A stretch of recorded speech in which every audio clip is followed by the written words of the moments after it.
Hello दोस्तों, स्वागत है आपका आपके अपने यूट्यूब चैनल एजुपुर में। तो दोस्तों, आज मैं शिक्षा शास्त्र सब्जेक्ट से रिलेटेड सिलेबस लेकर आई हूँ, जो कि लेटेस्ट 2022 और 23 से रिलेटेड है। तो ये बीए फर्स्ट ईयर के फर्स्ट सेमेस्टर का सिलेबस है शिक्षा शास्त्र विषय से। ठीक है, तो इस पेपर का नाम है शिक्षा का वैचारिक स्वरूप।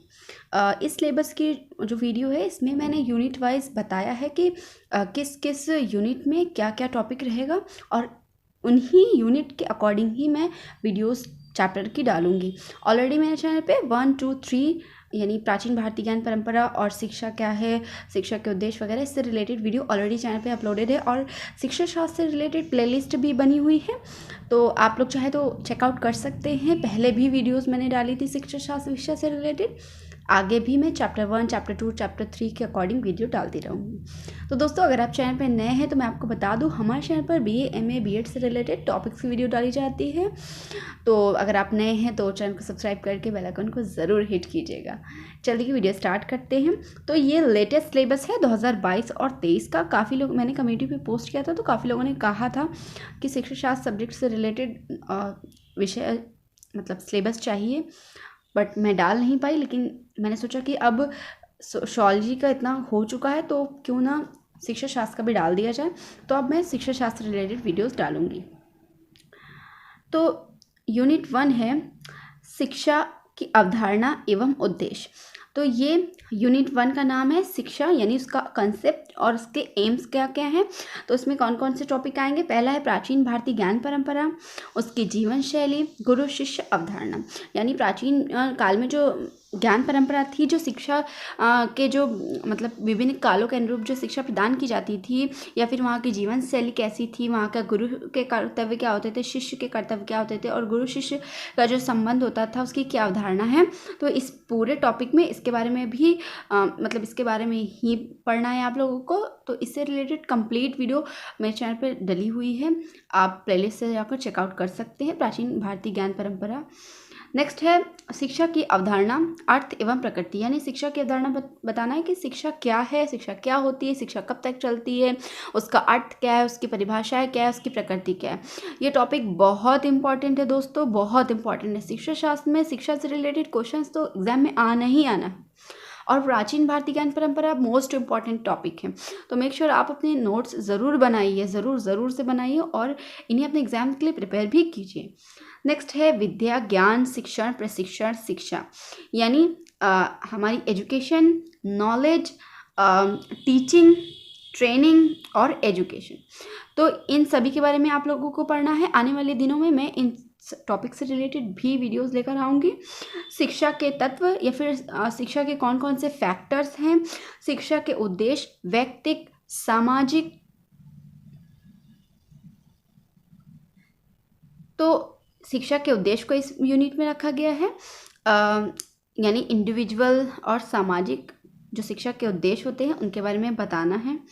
सेकेंड यूनिट है जिसमें है शिक्षा के कार्य।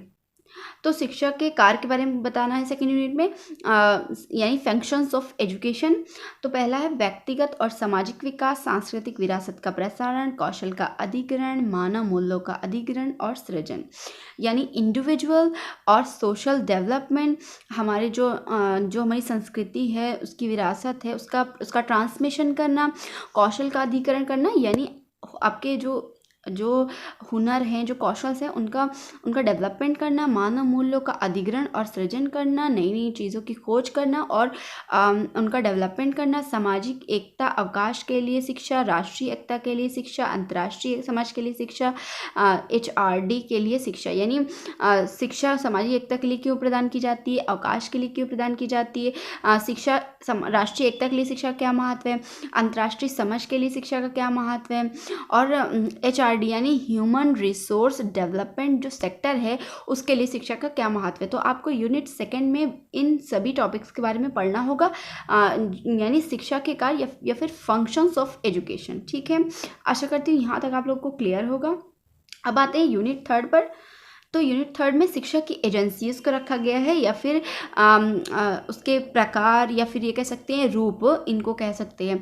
तो औपचारिक, अनौपचारिक, गैर औपचारिक, तो ये आप लोगों ने पढ़ा होगा, फॉर्मल, इनफॉर्मल और नॉन फॉर्मल। तो शिक्षा की ये 3 एजेंसियां हैं। यूनिट थर्ड में आपको इन्हीं के बारे में पता होगा। तो देखिए दोस्तों, मैं फिर बता रही हूँ कि इन टॉपिक से रिलेटेड वीडियो ऑलरेडी अपलोडेड है, तो आप लोग चाहे तो चेकआउट कर सकते हैं। यूनिट फोर्थ में है भारतीय संविधान और शिक्षा, यानी कॉन्स्टिट्यूशन ऑफ इंडियन सोसाइटी और एजुकेशन। जो हमारे भारतीय संविधान में शिक्षा के लिए जो प्रावधान रखा गया है, उसके बारे में आपको यूनिट फोर्थ में पढ़ना पड़ेगा। शिक्षा के माध्यम से संवैधानिक मूल्यों का समावेश, शिक्षा के लिए संवैधानिक प्रावधान, यानी जो शिक्षा के माध्यम से हमारे जो कानून बनाए गए हैं, जो हमारे मूल्यों का समावेश किया गया है, और शिक्षा के लिए जो संवैधानिक प्रावधान है, यानी जो एक्ट होते हैं ना संविधान के एक्ट, तो उन एक्ट के अनुसार शिक्षा के लिए क्या प्रावधान है, किसको कितनी शिक्षा मिलनी चाहिए। जैसे कि हम सब जानते हैं कि मतलब कि कक्षा 8 तक की शिक्षा निःशुल्क देने का प्रावधान है, सब पढ़े सब बड़े, ये सब क्या है, ये हमारे संविधान से रिलेटेड है। नेक्स्ट है यूनिट फिफ्थ। तो यूनिट फिफ्थ में प्रारंभिक शिक्षा का रखा गया है, यानी जो हमारी प्राइमरी एजुकेशन होती है उसके बारे में रखा गया है। तो इसमें है संकल्पना, उद्देश्य, पूर्व प्राथमिक शिक्षा का महत्व, पूर्व प्राथमिक शिक्षा के मॉडल, डॉल्टन, मॉन्टेसरी, बालवाड़ी।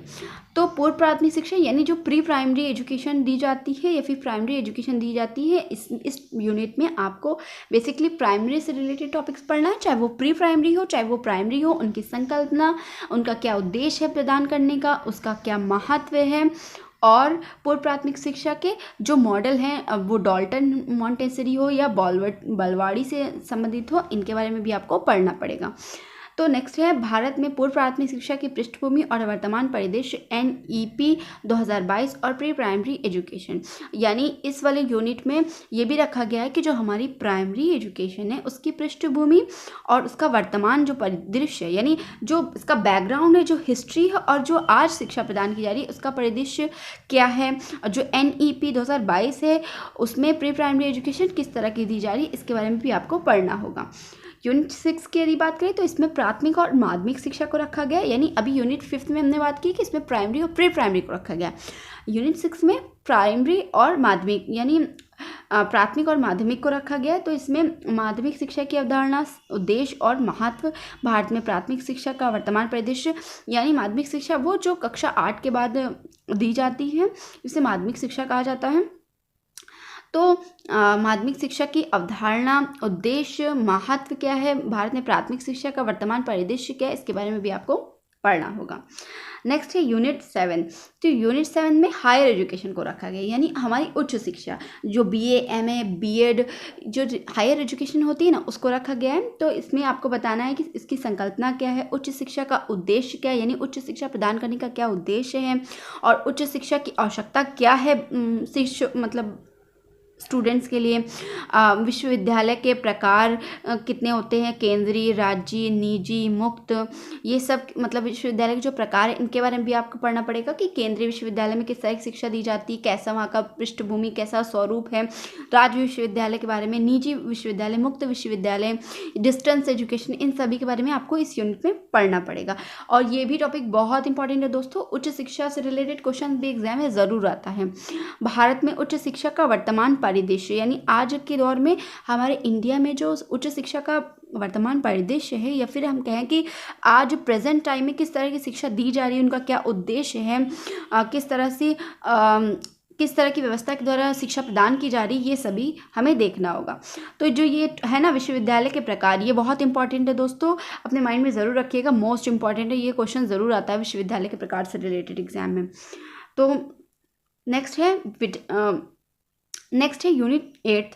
भारत में शिक्षा प्रणाली के विभिन्न नियामक निकाय, शिक्षा मंत्रालय, यूनेस्को, NCERT, SCERT, नए बच्चों का आहार, यानी यूनिट 8 में भारत में जो नई शिक्षा प्रणाली है उसके क्या नियामक है, क्या निकाय है, क्या नियम है, क्या सूची दी जाती है। शिक्षा मंत्रालय यानी MHRD किस तरह से शिक्षा प्रदान करता है या फिर उसके लिए किस तरह से व्यवस्था क्रिएट करता है। यूनेस्को के बारे में पढ़ना पड़ेगा आपको। NCERT जो कि आपको कक्षा 8 तक की शिक्षा प्रदान करने के लिए आपके सिलेबस वगैरह का मतलब निर्माण करती है। SCERT के बारे में पढ़ना पड़ेगा। नए बच्चों के आहार, NCT के बारे में पढ़ना पड़ेगा। UGC के बारे में पढ़ना पड़ेगा जो कि इन शिक्षा संस्थानों को फंड देती है। नैक के बारे में पता पढ़ना पड़ेगा, यानी नैक वो संस्था है जो आपके स्कूल की जो ग्रेडिंग होती है उसे प्रदान करता है, देखता है किस तरह की शिक्षा और किस तरह की व्यवस्था है।